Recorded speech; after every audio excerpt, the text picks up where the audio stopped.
This is Daily Blast Live. We're talking about what you're talking about. You all ready for this? This is a sham. No. Y'all, Just stop. get real.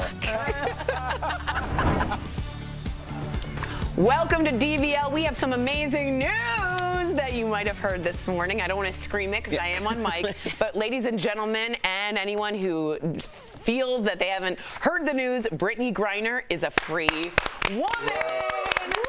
She is heading home to America, and the WNBA star had been detained since February after Russian authorities said they found vape canisters with cannabis oil in her luggage. The president said he spoke with Brittney and that she is in good spirits. She is currently on a plane on her way home. That gives me goosebumps. He also shared these pictures with Brittney's wife, Sherelle, in the Oval Office with VP Kamala Harris. Now, Brittney was released in a one-for-one prisoner swap with this man, Victor Bout. He is a Russian arms dealer. He is a bad guy. He is known as the Merchant of Death. So what do you think of Brittney being freed in this prisoner swap? Let's talk. You first heard. What did you think? I cried. You did? I projectile cried. My sister, it was in a text message with my husband, and we've been talking about this for quite some time, and I think people were really losing hope. Yeah. And it's just, I honestly, I was shocked by the news, but I'm so happy. Brittney's wife, Sherelle, also was at the White House today and talked about, or gave a speech about how she is speaking on behalf of Brittney as well to ensure that every American is free and returning home. So I know we're going to talk about Paul Whelan. He's on a lot of people's minds, but Brittney is free. She was unjustly detained. That is a cause for celebration. Hard stop. Now we can move on to the next subject. Appreciate that. What do you think, Linz? I mean, she was in Russian captivity for almost 300 days, so I mean, it's long overdue. And it's just like the news you didn't expect to hear, because the relationship, obviously, with Russia is probably very tense right now, given that we don't agree with anything they're doing overseas. And so I think that I'm just happy to know that there is a diplomatic relationship that's being worked out in spite of everything else that we don't like that Russia is doing. And, I'm just happy that it's happening right before Christmas. I mean, how better can this year end? I know that was way too long for her to be there, but the fact that she'll be home for Christmas is just like a beautiful way to just like end the story, if there's any possible shining light in this terrible situation. Yeah, it made me cry just then. Coming home for the holidays, that's unbelievable. And I said to all of you too, it seemed like things were going on behind the scenes. Again, right. People like Bill Richardson, the ex-governor of New Mexico, it was quiet, but it was still being dealt with, which is what I'm happy to hear. And I'm quite critical of President Biden, but I really think hats off to him for getting her home. And, we talked about what discussion was being had. I was critical of Hillary Clinton when she spoke up and said what's going on and was kind of releasing details, but not. Erica had said the family had asked people not to say much about it. And so the fact that they were working so hard behind the scenes and didn't push this to the wayside, knowing this is a black woman, knowing this is a case where we have to show that black women matter, it's a big deal. And hats off to President Biden. I appreciate you saying that. Unfortunately, though, this prisoner exchange with Russia did not include American, as we spoke about, Paul Whelan. Now, he was wrongfully detained in 2018, accused of being a spy by Russia. He is currently serving time in a Russian labor colony. His family released a statement saying they're happy for Brittney's release, but devastated that Paul was left behind. Here's what President Biden said about it this morning. We've not forgotten about Paul Whelan, who's been unjustly detained in Russia for years. This was not a choice of which American to bring home. We brought home Trevor Reed when we had a chance early this year. Sadly, for totally illegitimate reasons, Russia is treating Paul's case differently than Brittney's. And while we have not yet succeeded in securing Paul's release, we are not giving up. We will never give up. I like hearing that. So what do you guys think of Paul not being included in this exchange? What must this be like for him to be left behind? Well, his family spoke out and said that they were told in advance so that it wasn't going to be a shock to them. A surprise, okay. Clearly we have been having this conversation about the idea of Brittney being used as a political pawn. Obviously, Paul Whelan is being used as a political pawn, and they needed someone with the position, with the fame of Brittney Griner in order to make this transaction happen, which was always the plan, right? now we need to utilize all of this momentum because Paul Whelan has been detained since 2018. Yeah, right. So the idea that his name is back in, right. exactly, Yeah, it's yeah. so important. So I think that this is momentum, and hopefully he will return soon. What did you think? I agree with you, Erica. Momentum. I think it's important for the audience to clarify that when NBC News is reporting that Russia looks at Paul Whelan case as an espionage case. Yes. And so they think that he is an American spy. The U.S. vehemently denies that he has anything to do with any spy activity, but the Russians do not accept that statement at all. They're not even negotiating about it. So it was Brittney Griner or no one. Yep. It wasn't like an option for, okay, maybe we'll think about it. It was like one or leave us alone. And so that's the conversation that's coming out of the White House today. And so I think it's important to know that and think about how we're going to work to get him home, because every American citizen matters. I think that everybody made that clear at the White House and when they're making their statements, but it's important to know that we've tried our best. Biden tried his best, and they're saying they are, and the work doesn't stop here. Just like we didn't hear much about what exactly they were doing to get Brittney home, we're not going to hear that much about what they're doing to get Paul home, but let's hope that it's something very expeditiously, because he's been there much longer than Brittney and way too long. And unfairly. And I do want to go to this clip, I believe we have it, of Sherelle, Brittney's family and wife, even speaking on her day about Paul Whelan. Can we go to that? It's unbelievable. Today, my family is whole, but as you all are aware, there's so many other families who are not whole. And so BG and I will remain committed to the work of getting every American home, including Paul, whose family is in our hearts today. As we celebrate BG being home, we do understand that there are still people out here who are enduring what I endured the last 9 months of missing tremendously their loved ones. What kind of empathy does it have on the day you're speaking about your wife coming home? You're thinking of the other guy.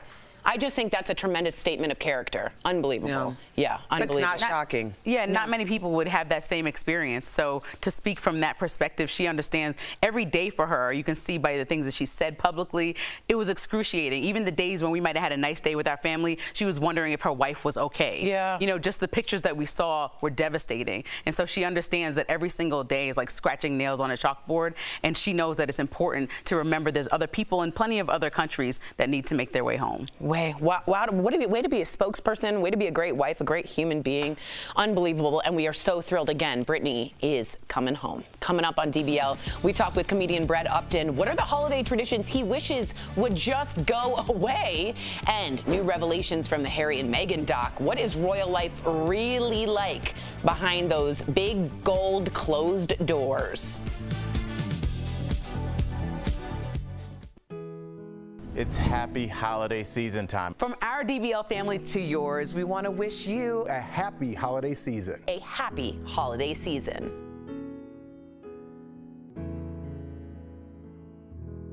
Hi, you guys. A lot of people talking about Brittney, and so happy for her wife.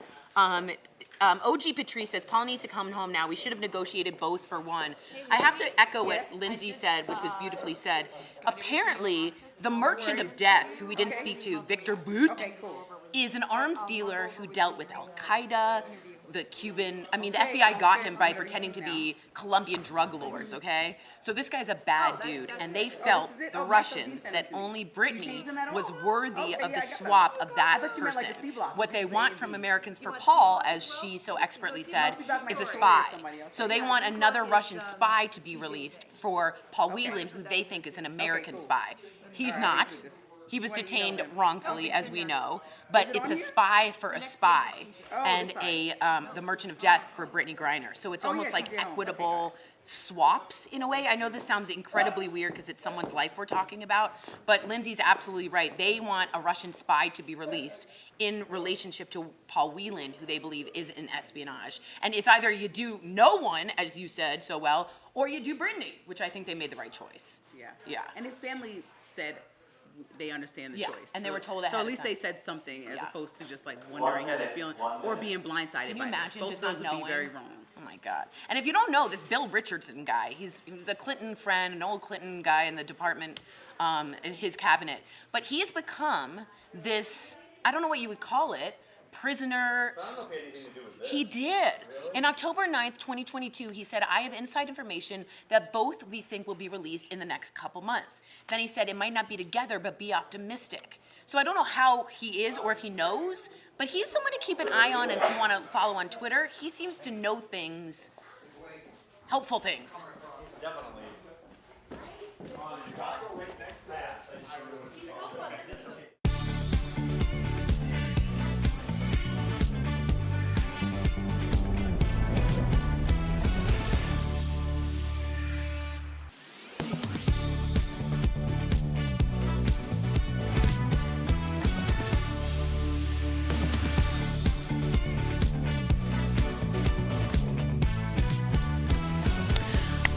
Welcome back. The first 3 episodes of Meghan and Harry's 6-part documentary dropped today. In the first episode, the couple defended their decision to leave royal life for California, claiming there is a, quote, unconscious bias within the royal family when it comes to race, and said the racist treatment of Meghan in the media was different than the treatment of other royals in the past because Meghan is black. He also compared his wife to his late mother, Princess Diana, saying they share the same compassion and empathy for others.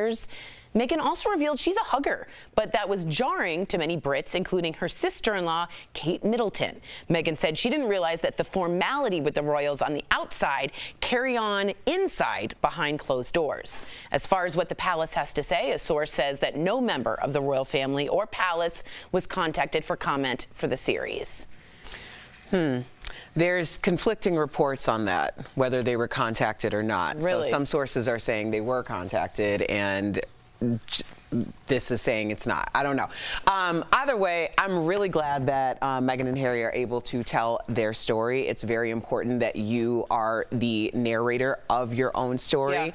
I know we are super into this documentary. Tori and I will be talking about it more, so look out for that. Plug, plug, plug, plug, plug. Yes, but I mean, this is to be expected. There's a lot of pushback. Obviously, the British media is very concerned about what they're going to say. Yeah. And they should be. Yeah. Charles said he's worried it could take down the monarchy. What do you think, Lindsay?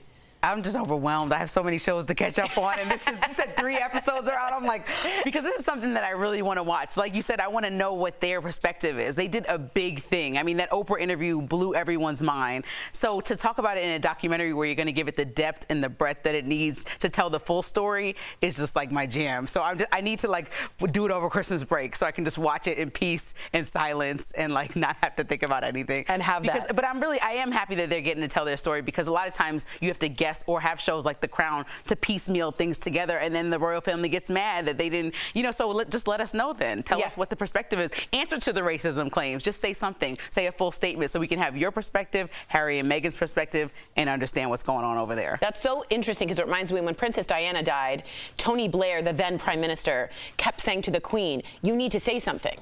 You need to comment. Exactly. The people are screaming for you. They're laying out thousands of flowers outside. And finally, on like the 3rd or 4th day, don't quote me on that day, she did come out and walked through the flowers. But it's, again, say something.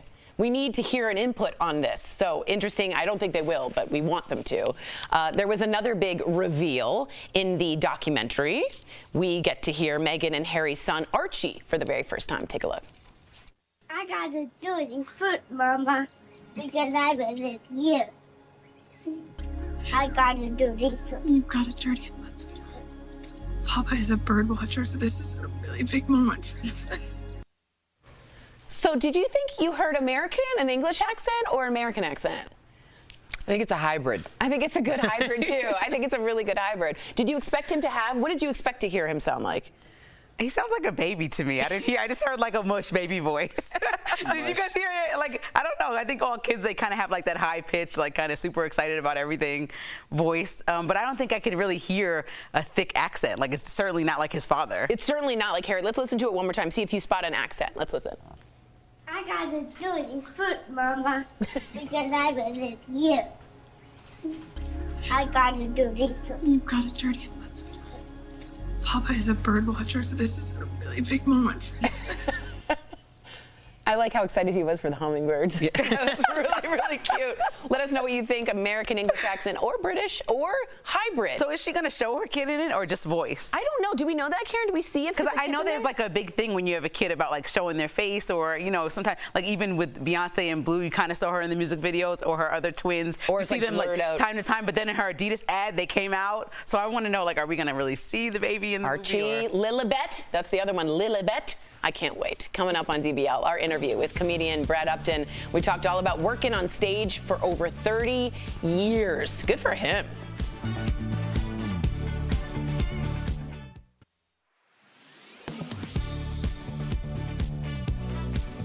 At Verify, we answer your questions about what's true and what's false.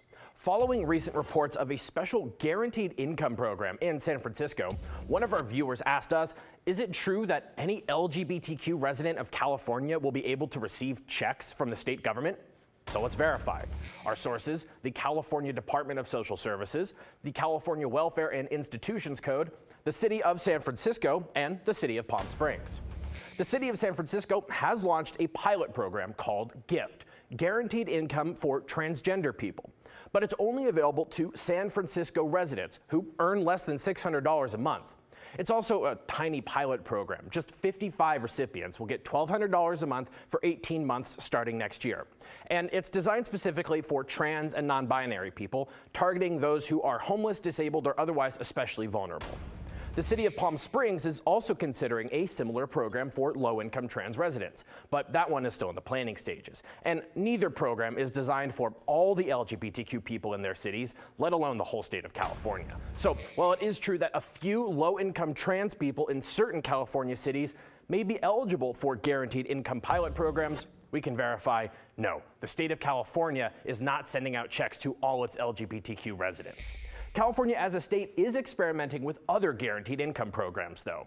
In a bipartisan, unanimous vote last year, the state legislature approved $35 million in funding for a statewide pilot. But this one isn't about being gay or trans. According to the state law, it's for, quote, California residents who age out of the extended foster care program at or after 21 years of age, or pregnant individuals.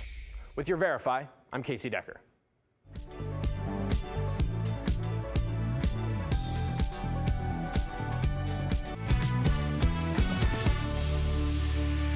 And about the last 10 out of 12 hotels I've checked into, I've gotten a handicapped room. Which I don't care, but I'm like, this is too often to be chance at this point. What are these clerks thinking when they're looking at me like, oh, I'm not sure that guy can get in and out of the tub by himself. I might need some railings. The railings. Welcome back. After his clip roasting millennials went viral, he exploded onto a whole new scene, and now he's selling out comedy clubs and getting millions of views online. Earlier, we spoke with comedian Brad Upton. Take a look. Please welcome to the show, comedian Brad Upton. How are you? Thanks for having me. I really do like a good tub railing. Like, that helps me, too. It's surprising. So helpful. I know we were talking comedy. I'm just going to switch gears to get your take on this real quick. Will Smith is currently doing his press tour for Emancipation and is still in the fallout of slapping Chris Rock. And I just wanted to know, as a comedian, how did you sort of feel about all that? You have the floor. Just what did you take from that? I was super shocked by it. I was watching it live when it happened, so I was shocked too. I mean, just absolutely shocked. And I haven't heard him what he's saying about it. I haven't heard any of his explanation. But I thought Chris Rock handled it like a boss, so well. Yeah. He just handled it so well. But you know, you can't walk on stage and hit a comic if you don't like what they're saying. You can't do that. It's assault, right? Absolutely. Absolutely. You know, first of all, shout out to you. I'm a fellow road dog like yourself. I've been doing stand-up for 18 years. And, you know, the railings in the bathroom, when I get that room, I have those same feelings. And you articulated them for me. So thank you for that. I appreciate it. Sometimes there's a chair in there. I go, hey, this chair's not so bad. You're not going to turn it down if it's there, right? Come on. Yeah, exactly. That's what's up. Now, I just, congrats on all your success. You got huge for roasting millennials, for being a, in your words, dumb generation. Do you think anything has changed with them over the years?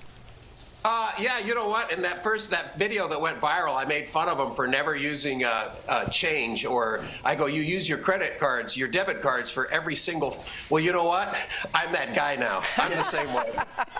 I don't use it. I mean, that was recorded about 5 years ago, and I said, why do you guys use your debit cards for everything? And now, 5 years later, I'm like, I haven't seen a coin in 2 years.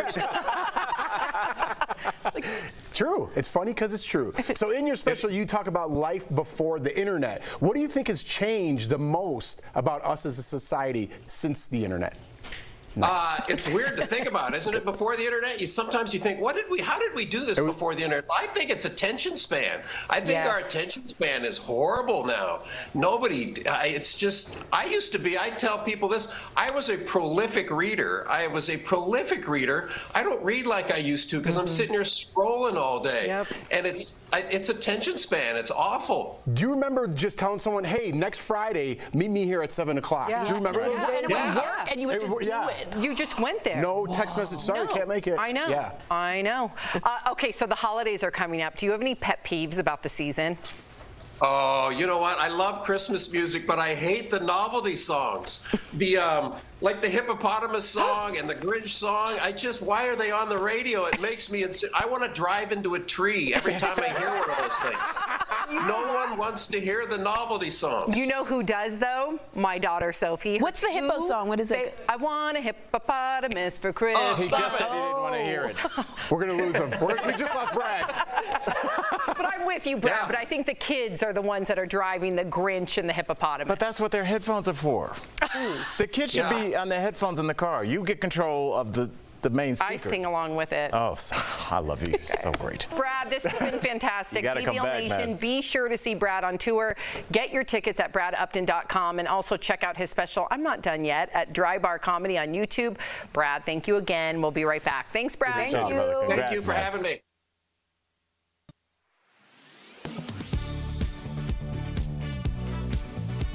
The typical reaction to a COVID-19 shot can range from non-existent to a day in bed feeling bad. Doctors have been clear on this since the beginning. But the virus has changed, and now the vaccine has too. So let's verify. Are side effects from bivalent boosters different? We talked to Dr. Matthew Lawrence and Dr. Anthony Fauci and checked in with the CDC and the FDA, all touting the new COVID-19 boosters as a helpful tool in getting through our third pandemic winter. It's important to protect yourself and your family from a serious consequence of COVID. According to our experts and formal research, no, side effects aren't any different with this new shot. The FDA explains the bivalent boosters have the same ingredients as previous mRNA COVID-19 vaccines. They're just better able to target the newer, more contagious variants. So we wouldn't expect it to act any differently. The CDC reports the most common booster side effects were injection site pain, fatigue, headache, muscle aches, and fever. The benefits of vaccination far outweigh the risks of COVID-19. Having said that, there is substantial variation in individuals in terms of their side effects. And there can be variety in your response from shot to shot, too, for various reasons, like timing between doses, how you're feeling overall when you get the shot, or even because of how you remember feeling last time. It might just be variation in symptoms as well as distance from the first vaccination. The CDC cites a study showing people are slightly more likely to have adverse reactions when getting the flu shot and the COVID shot at the same time, but those reactions were still mostly mild.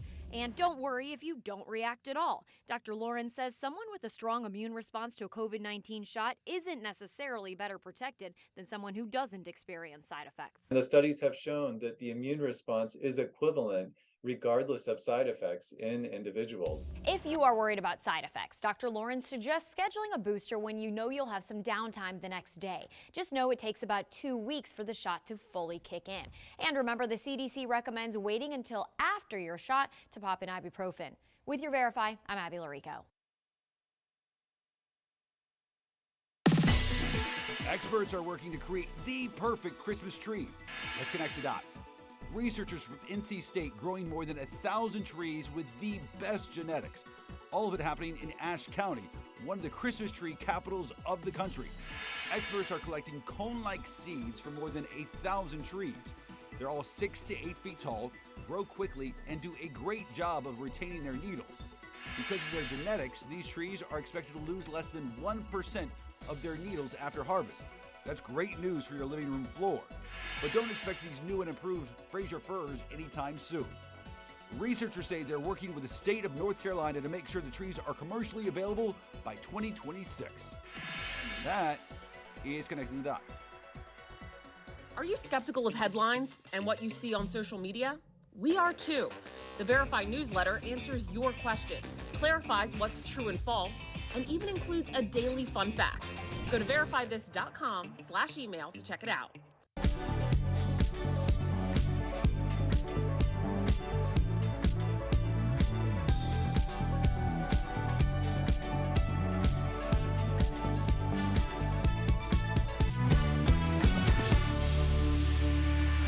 Welcome back. Our friends at Morning Safe have some really great products that would make really great holiday gifts at great prices. Check it out. Steph, what do you have for us today? Hi, Tori, and hello, DBL Nation. First up, we've got the Cortex Beauty Slimliner Foldable Hair Dryer. So this deal includes one hair dryer with a concentrator nozzle and a styling diffuser. And we've got it in 4 different colors. We've got pink, purple, sea foam, which is one of my favorite colors ever, and titanium. And unsurprisingly, for something this slick, it's $250. But guess what, Tori? We've got it for $49.99. That's saving everyone 80%. Now, this next product is the 2-pack Yoko wireless Bluetooth speakers. So this deal includes 2 speakers and 2 USB charging cables, available in 3 different colors. So we've got the blue, we've got black, and red. So normally these are $60 each, but we've got 2 for $19.99, which is saving up to 83%. Okay, now this next product, it's the Cuisinart 5-piece ceramic color core knife set. So this deal includes a chef's knife, a slicing knife, a santoku knife, a utility knife, and a paring knife. Wow. And each knife comes with a matching blade guard. So normally they are $65. Ooh. But we've got it for $24.99, which is saving up to 62%. All right, now this next product is so handy, especially if you live in a very snowy or icy place like us here in Colorado. It is the 2-pack Bell & Howell shoe toe ice picks. What? Yeah, so this deal, let me tell you, includes 2 sets of toe ice picks with 2 cases. Normally, these are $20, but guess what? It's just $9.99 for 2, which is a saving up to 50%. Head on over to morningsave.com, everyone, to snag these amazing deals at the lowest prices, or you can even just scan the QR code right on screen. Steph, thank you so much, as always. Good stuff, right? I like that. You can wear those toe picks on your high heels in the snow, which I could have used at frat parties at Michigan. You know what I mean? Because you're all, I'm fine, I'm fine. Tori has one of each Dio Blast and actually uses it every day. So maybe you should ask her for reviews on Instagram. Maybe that's true. We got some comments on Meghan and Harry. Patrice says Princess Diana would have loved Meghan. That is for sure. Absolutely. And Marquita says British media is so cruel. If you don't know, it is different there than it is here, and it is rough, the British tabloids. The way they were insinuating in The Crown that Harry always stood up for his mom, I think it rings true. I agree with you. I agree. And I'm watching The Crown now, and it's so crazy to see both. Watch it. It's good. We'll see you same time, same place tomorrow.